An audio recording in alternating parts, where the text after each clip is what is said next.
আমি এখন আল্লাহর কাছে মাপ চাই, কিভাবে দোয়া করলে আল্লাহ তাআলা আমাকে মাফ করবেন? ভাই তুহিন ইসলাম, আপনাকে সাধুবাদ জানাই। আপনি হারাম এবং অবৈধ পথ থেকে ফিরে এসেছেন। এটির জন্য সৎসাহসের প্রয়োজন হয়। আজকালকার বেশিরভাগ তরুণই দেখা যায় যে নানাভাবে এ ধরনের হারাম সম্পর্কে জড়িয়ে আছেন। এটিতে তাদের আখিরাত যেমন ধ্বংস হয়, ঈমান আমল যেমন নষ্ট হয়, ইবাদতের স্বাদ নষ্ট হয়ে যায়।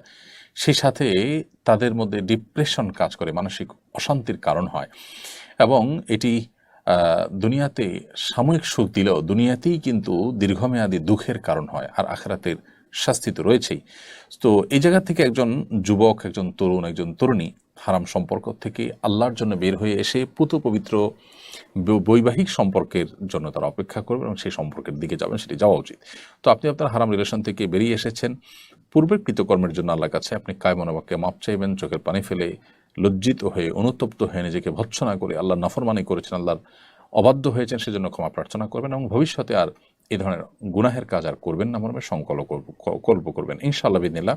আশা করা যায় এর মাধ্যমে আল্লাহ রাব্বুল আলামিন আমাদের গুনাহ মাফ করে দিবেন, কারণ এমন কোনো পাপ নাই যে পাপ তওবা করলে আল্লাহ তাআলা মাফ করবেন না। ইসলামের তওবা তত্ত্বটি খুবই গুরুত্বপূর্ণ।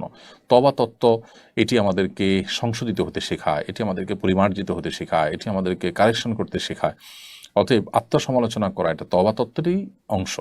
সেই জায়গা থেকে আপনার নিজের কৃতকর্মের জন্য অনুতপ্ত হয়ে ক্ষমা প্রার্থনা, ভবিষ্যতে না করার জন্য সংকল্প করা এবং হারাম থেকে ফিরে আসা, সরে আসা, এই বিষয়গুলো ইনশাআল্লাহ আপনার পূর্বের গুনাহ মাফ হওয়ার জন্য যথেষ্ট হবে। আল্লাহ চাহেন তো।